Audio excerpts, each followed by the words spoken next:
Assalamualaikum warahmatullahi wabarakatuh. Poros derek kinasih, alhamdulillah berbahagia sekali kesempatan hari ini kita kembali dipertemukan oleh Allah Subhanahu wa taala. Mudah-mudahan kita semua bertemu dalam kondisi yang terbaik, dalam kondisi tidak kurang suatu apapun. Alhamdulillah hari ini saya berada di wilayah Kukusan, Depok, Jawa Barat itu ya. Jadi di rumah salah satu kawan saya. Ada satu majalah yang saya bawa mendampingi saya dalam perjalanan ini. Dan ini majalah ini adalah majalah yang sudah cukup lama. Majalah ini boleh dikatakan merupakan majalah yang sangat legendaris di kota Surakarta. Majalah ini adalah majalah Adil. Awalnya majalah Adil ini merupakan surat kabar yang terbit karena adanya rekomendasi Muktamar Muhammadiyah yang ke-21 di Makassar. Muktamar itu kalau tidak salah berlangsung sekitar tahun 1932. Jadi pada masa ketika bangsa Indonesia masih dijajah oleh Belanda.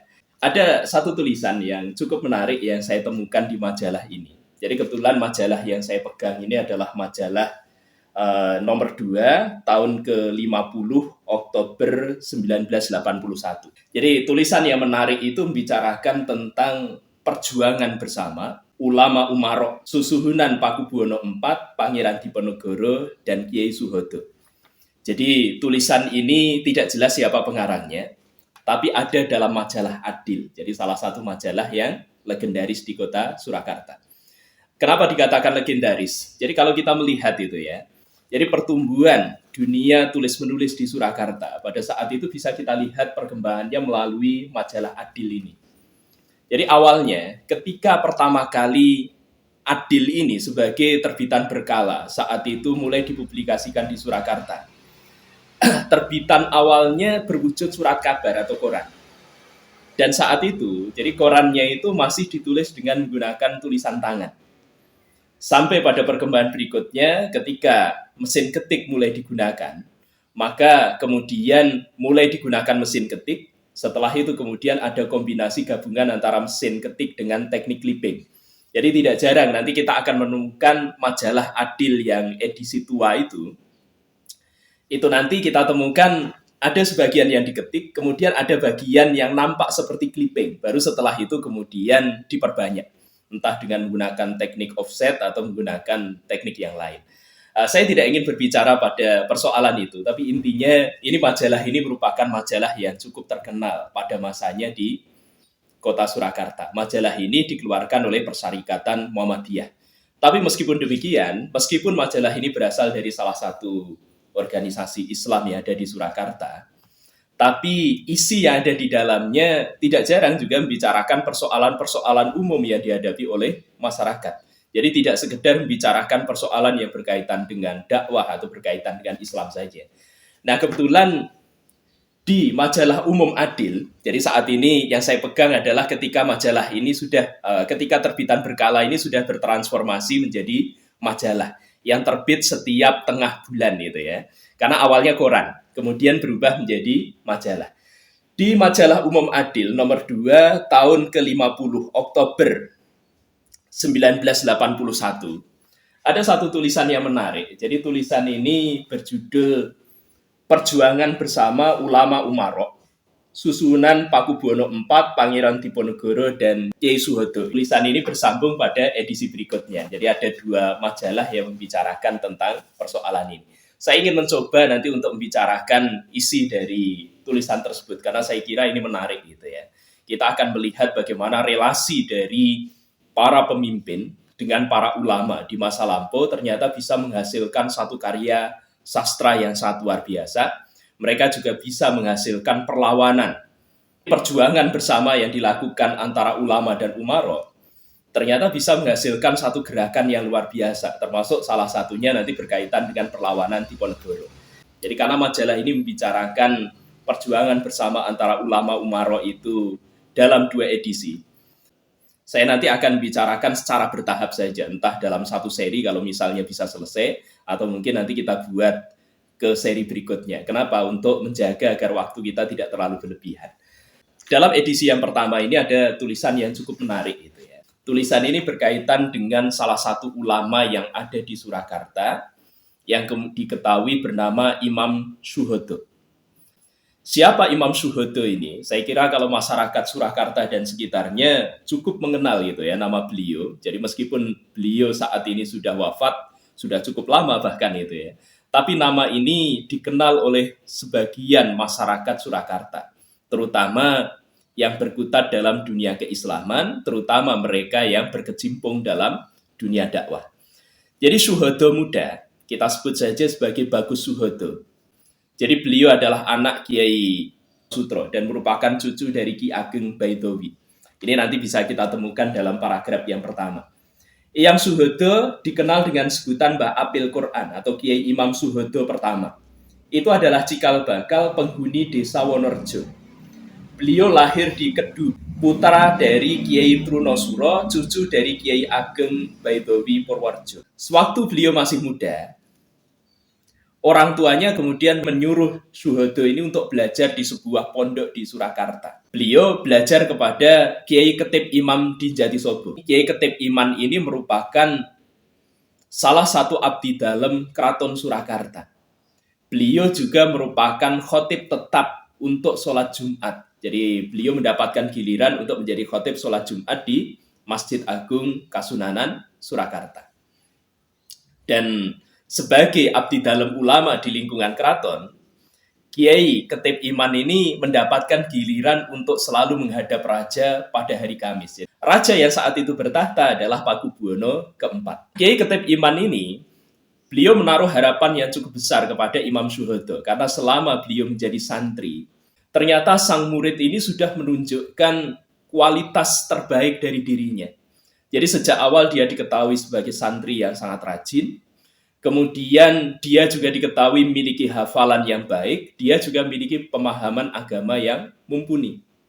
Karena itu suatu ketika, jadi Bagus Syuhodo ini meminta izin karena Bagus Syuhodo ini merasa gitu ya bahwa keilmuannya sudah mencukupi sehingga dia bisa kembali ke daerahnya di Kedu. Beliau kemudian meminta izin pada Kiai Ketib Iman. Tapi sejak awal Kiai Ketib Iman ini sebenarnya tidak ingin merelakan Bagus Syuhodo ini untuk kembali. Karena beliau memiliki seorang putri dan sebenarnya beliau itu dalam hatinya itu sudah memiliki niat untuk menjodohkan Bagus Syuhodo ini dengan putrinya. Karena itu maka Kiai Ketib Iman itu kemudian memberikan syarat kepada Bagus Syuhodo. Jadi kamu boleh kembali ke tempat asalmu tapi dengan syarat kamu harus hafal Al-Quran dalam waktu 2 tahun. Nah, Bagus Syuhodo ya sebagai seorang santri ya sendiko dawuh, beliau kemudian melaksanakan perintah yang berasal dari gurunya tersebut. Ternyata dalam waktu kurang dari 2 tahun, Bagus Syuhodo ini sudah berhasil menghafalkan Al-Quran 30 juz. Sebenarnya saat itu sudah tidak ada alasan untuk mencegah Bagus Syuhodo ini pulang kembali ke tempat asalnya. Karena itu maka dia kemudian mengundang. Jadi Kiai Ketib Iman ini kemudian mengundang Kiai Trunosuro. Jadi Kiai Trunosuro ini adalah ayah dari Bagus Syuhodo. Diundang ke pesantrennya dan ketika sang ayah tiba maka kemudian diutarakan apa yang menjadi keinginan dari sang Kiai tersebut. Jadi intinya Kiai Ketib Iman ingin menjodohkan Bagus Syuhodo ini dengan putrinya. Dan dengan cara itu pula beliau kemudian mengikat Bagus Syuhodo untuk tetap tinggal di tempat beliau, kemudian menjadi pengajar di pesantren beliau yang ada di Jatisobo. Nah akhirnya ternyata Kiai Trunosuro ya setuju saja gitu ya. Kemudian terjadilah pernikahan, maka sejak itu Bagus Syuhodo resmi menjadi Kiai muda. Jadi saat itu beliau menjadi pengajar di pesantren Jatisobo itu. Sampai suatu ketika, Pakubuwono keempat, jadi di sana diceritakan memanggil para ulama yang ada di kerajaan Surakarta, di Keraton Surakarta. Kepada para ulama itu, abdi dalam ulama yang ada di lingkungan Keraton Surakarta itu, Pakubuwono keempat memerintahkan agar mengadakan perlombaan. Jadi salah satu perlombaan yang diselenggarakan di sana adalah perlombaan menghafal Al-Quran. Jadi perlu kita ketahui ya, Pakubuwono keempat ini adalah raja di Surakarta yang memiliki pemahaman keislaman cukup baik. Jadi beliau ini pada masa pemerintahannya juga menunjukkan perhatian yang cukup besar terhadap Islam. Apa saja perhatian yang cukup besar. Dan ini juga diprotes oleh abdi dalam keraton yang lain. Di antaranya misalnya, Pakubuwono keempat itu menghendaki orang-orang yang menjadi abdi dalam di lingkungan keraton, sebaiknya mereka berasal dari kalangan santri. Sementara abdi dalam yang sudah ada pada masa sebelumnya tidak semuanya berasal dari kalangan santri. Otomatis hal itu menimbulkan kecemburuan di antara para abdi dalam. Kemudian yang kedua yang juga menunjukkan perhatian lebih dari sang raja terhadap keislaman. Jadi beliau juga menghendaki dalam beberapa kali pasewakan atau pertemuan agung, maka sebaiknya para pejabat kerajaan itu juga mengenakan pakaian santri. Kemudian dalam seleksi yang tadi saya bicarakan, jadi orang yang nanti menjadi pegawai itu, pegawai di lingkungan kerajaan, sebaiknya mereka selain memahami hal-hal yang berkaitan dengan agama, maka nanti ada saringan berupa kemampuan baca Al-Quran dan seterusnya. Nah, kita kembali pada cerita tadi, sebagaimana yang diceritakan oleh majalah Adil nomor 2, tahun ke-50 Oktober 1981. Jadi dalam artikel Perjuangan Bersama Ulama Umaro, Susuhunan Pakubuwono IV, Pangeran Diponegoro, Kiai Suhoto. Jadi sang raja saat itu menghendaki di lingkungan kerajaan ada acara perlombaan menghafal Al-Quran. Jadi tahfidul Quran. Maka para ulama di lingkungan kerajaan yang masing-masing memiliki pesantren pada saat itu kemudian diminta untuk mengirimkan wakilnya. Kiai Ketip Iman sendiri kemudian mewakilkan menantunya. Jadi pesantren Jatisobo itu kemudian mengirimkan Bagus Suhoto untuk menjadi wakil dalam perlombaan tersebut. Setelah perlombaan itu berlangsung, akhirnya para juri yang ada dalam perlombaan itu memutuskan Imam Suhoto lah atau Bagus Suhoto lah yang kemudian menjadi pemenang perlombaan tersebut. Hasil perlombaan itu kemudian diserahkan pada sang raja, yaitu Pakubuwono keempat. Maka sejak saat itulah kemudian terjadi pertemuan pertama antara Imam Suhoto dengan Susuhunan Pakubuwono keempat. Sang raja sendiri kemudian melakukan uji coba terhadap hafalan yang dimiliki oleh Bagus Suhoto ini. Jadi setelah diuji oleh sang raja sendiri, bahkan mereka sempat berdiskusi beberapa kali, akhirnya Pakubuwono keempat itu kemudian mendapatkan kesan. Ternyata Imam Suhoto ini memang memiliki pemahaman keagamaan yang baik. Jadi beliau akhirnya bukan hanya menjadi pemenang dari perlombaan menghafal Al-Quran atau perlombaan tahfidul Quran itu ya. Tetapi beliau juga berhasil memenangkan hati sang raja. Bahkan kemudian Imam Suhoto ini menjadi kawan diskusi dari sang raja, terutama pembicaraan-pembicaraan yang berkaitan dengan keagamaan. Bahkan pada akhirnya Imam Suhoto ini menjadi salah satu guru dari sang raja. Jadi Pakubuwono keempat itu kemudian berguru kepada Imam Suhoto. Nah, dari sanalah kemudian Imam Suhoto ini mendapatkan beberapa kesempatan. Jadi di antaranya beliau kemudian mendapatkan kepercayaan dari sang raja untuk membuka tanah baru. Jadi tanah baru ini awalnya adalah sebuah hutan. Hutan ini kemudian dengan bantuan dari penduduk di sekitar Jatisobo, berarti penduduk di sekitar pesantren milik mertuanya tadi, Kiai Ketip Iman gitu ya. Kemudian juga bantuan dari penduduk Blimbing, wilayah hutan ini kemudian dibuka menjadi sebuah perkampungan. Perkampungan ini kemudian diberi nama Wonorejo. Jadi dari kata Wono ditambah dengan kata Rejo. Wono sendiri kalau dalam bahasa Jawa artinya adalah hutan. Sementara Rejo itu ramai atau makmur gitu ya. Dan tentu saja penamaan Wonorejo itu dengan harapan suatu ketika desa yang awalnya berasal dari hutan ini akan menjadi desa yang ramai. Dan ternyata benar gitu ya, pada masa berikutnya desa ini kemudian menjadi desa yang ramai. Lantas di mana hubungan antara ulama dan umaro dalam artikel di bagian yang pertama dari majalah Adil ini bisa kita temukan? Ada salah satu karya yang berasal dari Pakubuwono keempat yang sangat terkenal. Karena karya ini dianggap sebagai karya yang adiluhung, bahasa yang digunakan di dalamnya sangat halus dan bermutu tinggi. Kemudian karya ini juga memiliki kandungan keislaman yang cukup bagus. Karya ini adalah karya Serat Wulangreh yang ditulis oleh Pakubuwono keempat. Di Serat Wulangreh ini kita nanti akan menemukan hubungan antara ulama Umaro itu ada. Jadi Serat Wulangreh ini sebenarnya adalah bukti dari keberadaan hubungan antara ulama dan Umaro yang harmonis. Bagaimana itu bisa terjadi? Nah, kalau panjenengan itu ya memiliki ketertarikan untuk membaca naskah dan sempat bersentuhan dengan naskah Serat Wulangreh, panjenengan mungkin akan merasakan. Jadi poros derek kinasih mungkin akan merasakan. Naskah Serat Wulangreh ini adalah naskah yang nafas keislamannya sangat kental. Biasanya kalau di lingkungan keraton itu sering kita temukan ada naskah-naskah keislaman, tapi kehidupan mistis yang ada di lingkungan keraton Jawa yang kadangkala juga tercampur dengan hasil kebudayaan yang berasal dari pra-Islam itu kadangkala masih bisa kita temukan di dalamnya. Tapi boleh dikatakan Serat Wulangreh ini merupakan naskah bernafas Islam yang bersifat ortodoks. Artinya di situ keislaman yang ada di dalamnya itu benar-benar keislaman yang murni. Jadi tanpa pengaruh mistisme kejawen yang berasal dari tradisi sebelum Islam.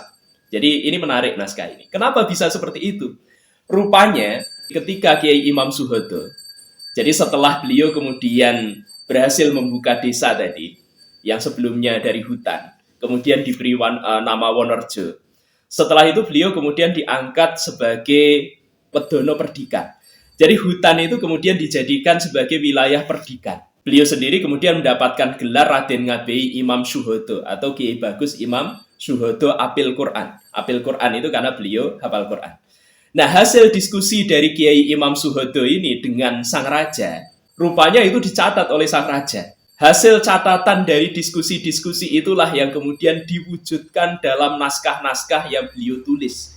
Salah satu naskah yang ditulis oleh Pakubuwono keempat sebagai hasil diskusi dengan Kiai Imam Suhoto adalah Serat Wulangreh. Selain itu, sang raja, jadi Raja Pakubuwono keempat ini juga menghasilkan naskah-naskah yang lain yang merupakan hasil dari diskusi dengan sang ulama tersebut.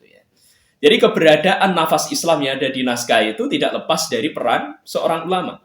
Jadi di sini kita bisa melihat itu ya hubungan yang harmonis antara ulama dengan Umaro. Jadi dalam hal ini antara susuhunan Pakubuwono keempat dan Kiai Suhoto. Untuk sementara saya baru bisa membicarakan sampai di sini. Jadi terkait dengan perjuangan bersama ulama dan Umaro untuk seri yang pertama yang berasal dari Majalah Adil nomor 2 tahun 50 Oktober 1981. Jadi sementara itu, kemudian untuk Majalah Adil yang nomor 3, jadi bulan November 1981, mungkin nanti akan kita sambung pada pertemuan berikutnya.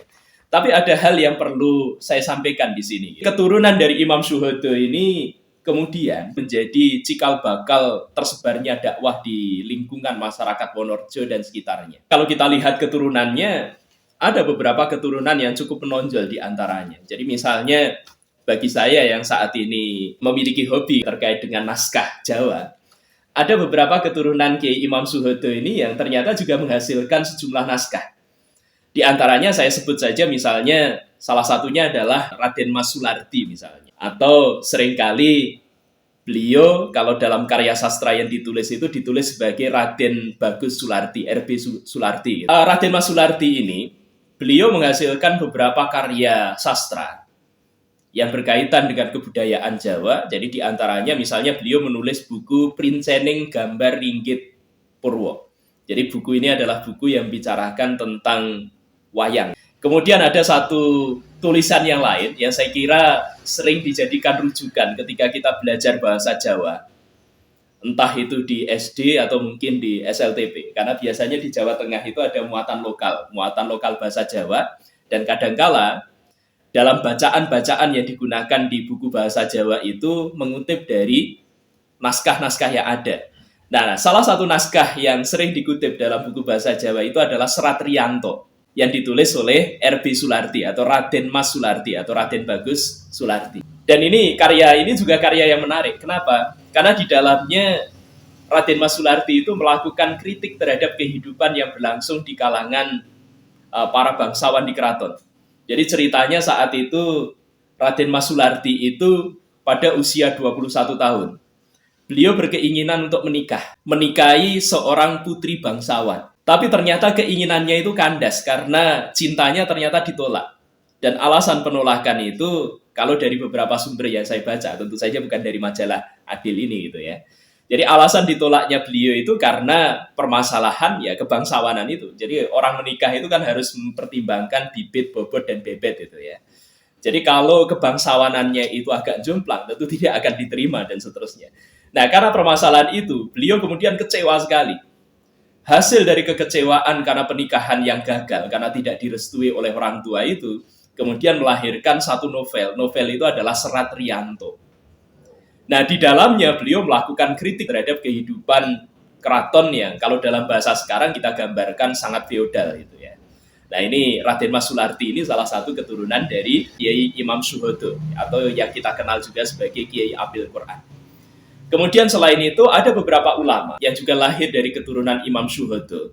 Di antaranya nanti misalnya adalah Kiai Haji Zaini Ahmad. Beliau adalah salah satu tokoh Muhammadiyah yang ada di Wonorejo sekitar tahun 80-an. Kalau sekarang mungkin keturunannya sudah lebih banyak lagi gitu ya. Saya tidak mengikuti perkembangan itu. Jadi memang keturunan dari Kiai Imam Suhodo itu pada masa berikutnya banyak yang kemudian bergabung ke Muhammadiyah. Jadi Persyarikatan Muhammadiyah. Termasuk tokoh yang tadi saya ceritakan. Jadi seorang sastrawan yang bernama Raden Mas Sularti atau Raden Bagus Sularti tadi. Jadi beliau dengan Kiai Zaini Ahmad itu, beliau adalah dua tokoh yang saat itu ya cukup aktif mengembangkan Muhammadiyah di lingkungan Desa Wonorejo. Tapi sebenarnya kalau kita telisik, perkembangan Muhammadiyah di wilayah ini sudah berlangsung dalam waktu yang cukup lama. Insya Allah nanti ke depan akan kita sambung dengan tulisan berikutnya. Jadi tulisan yang sama tapi di seri yang kedua. Kalau tidak salah di buku ini, di buku yang berikutnya, yaitu Majalah Adil nomor 3 tahun 50 November 1981, itu ada di halaman 18 kalau tidak keliru. Ya betul. Jadi insya Allah ini nanti mudah-mudahan bisa kita sambung dalam kesempatan pertemuan berikutnya. Oke, para sederek kinasih, jadi sedikit pembicaraan ini mudah-mudahan berguna gitu ya, terutama bagi masyarakat Solo dan sekitarnya, dan utamanya bagi seluruh masyarakat Islam, termasuk mereka yang saat ini berkecimpung dalam pelestarian kebudayaan Jawa. Jadi ternyata ada hubungan yang cukup harmonis antara ulama dengan pihak kerajaan. Dalam hal ini bahkan dengan raja di Keraton Kasunanan Surakarta. Dan hubungan yang harmonis itu ternyata berhasil melahirkan salah satu mahakarya yang sangat luar biasa.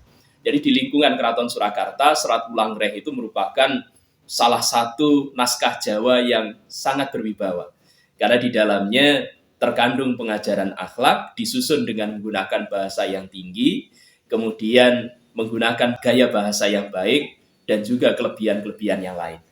Demikian pembahasan kita pada kesempatan kali ini, mudah-mudahan bermanfaat. Billahi taufik wal hidayah. Wassalamualaikum warahmatullahi wabarakatuh.